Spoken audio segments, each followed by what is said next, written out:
Hello, my friends. Welcome back to another podcast of Dream Ignite Build, where we dive into strategies for high performance, business growth, and personal development. I'm your host, Genesis A. Crick. I'm a high performance strategist and the founder of Dream Ignite Build.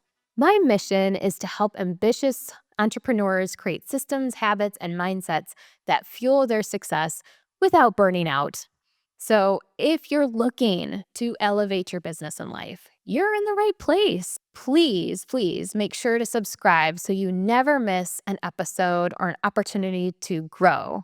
And follow me on Instagram at Genesis Hey Crick for daily inspiration, tips, tools, and tricks. Now, let's get into it. Let's dive into today's topic. You all are going to love this because after 30 days of craziness, after dealing with the first month in January, we are now officially in February, moving on to the next phase. How are we all doing? How are we doing with our habits? How are we doing with our routines? Is anyone overwhelmed yet? Overwhelm is one of the biggest productivity killers. If you've ever sat down to work and felt paralyzed by everything, you need to know that you are not alone. This is so common. We live in a culture that glorifies busyness. And for most of you, I'm assuming you probably set a ton of goals for the beginning of the year. Naturally, we're just expected to juggle everything, and it leaves us feeling burned out, distracted, and completely exhausted. So now that we've instilled our habits, we've put the things into place, we're trying to get organized, we are at a place where we have to decide, what do we need to reframe? What do we have to go back and check on and adjust? How are we coming together on all of the things that we set out to accomplish? So today, I'm breaking down how you can clear mental clutter, simplify tasks, and regain control over your workload so you can stay focused on what truly matters. Well, what I want to start with is a personal story. So one day I completely burned out. I was working on 4 different projects at once. And I had it in the back of my mind that I was being super productive, when in reality, I wasn't being productive at all. Instead, I fell into a state of catatonia and was paralyzed for days, literally days. I could barely get out of bed. I had so much in my head, and I had a hard time even putting it down on paper. I literally could not step forward because I was just so consumed with every single action that required me to take action on. That was a serious wake-up call. And I realized that it wasn't my to-do list that was the problem. It was my approach.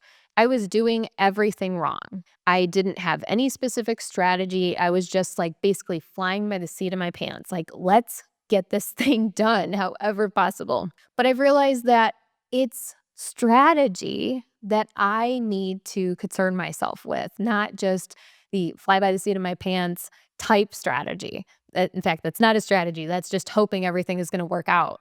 So timelines, strategic timelines, are what's going to work for all of us and our goals. Instead of trying to do everything all at once, we get to decide when we are going to be working towards our goals. I want to help you to do the same. I made it a priority that this year, everything is going to be strategically based on timelines. Every single goal that I set to accomplish has an endpoint, and it has action items building me up all the way to that finish line. So we've got some really great takeaways that we're going to be talking about, but the number one thing I want to start with is recognizing and managing overwhelm. So where does overwhelm come from? It comes from unclear priorities because we haven't defined what's truly urgent versus what feels urgent, because there is a big difference.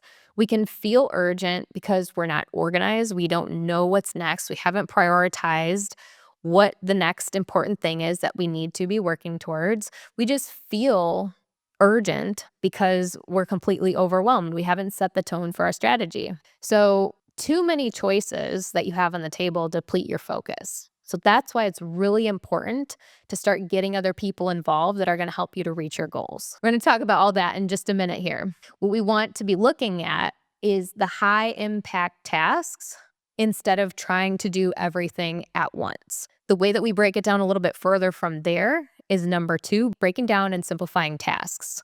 So this helps us to understand what bite-sized action steps there are, which will remove overwhelm. And so these bite-sized steps will help us to recognize what we're capable of doing, what we can focus on, what specific types of work we need to be doing instead of multitasking, and who else needs to be involved, as I said prior.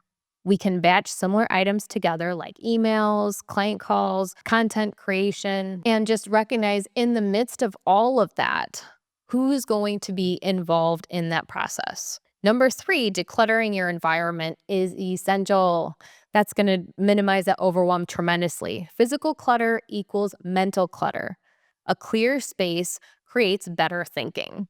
So anytime you're feeling overwhelmed, ask yourself, what do I have around me? What's going on in my immediate space? We also want to be taking intentional breaks. I don't know if you know this, I just found this out, but the brain needs at least 5 different break times throughout the day, 5 to 10 minutes. This helps us to do a reset. It helps us to reorganize. It helps us to recharge. And I've started implementing this, even if it's just 5 minutes, it makes such a big difference. And then lastly, we want to talk about setting boundaries and saying no. Overwhelm is often caused by saying yes to too many things. We need to learn to protect our energy. So really lean into that and understand how you're feeling on any given day and delegate what doesn't require your direct attention. There's so many things that we can delegate. We just need to know what those things are. So creating a strategic plan is going to help you to recognize your SWOT analysis, your organizational methods, and what to do when. Overwhelm doesn't mean you're failing. It just means you need to reset.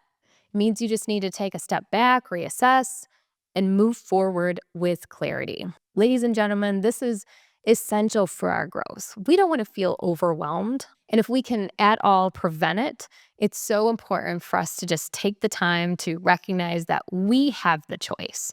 We have the choice to say yes, to say no, to delegate, to organize, to maintain our energy, to outsource, to take action the way that we choose. Thank you so much for tuning in today. Please give me a follow on Instagram at Genesis Hay Crick, and let's talk about how you're simplifying your workload.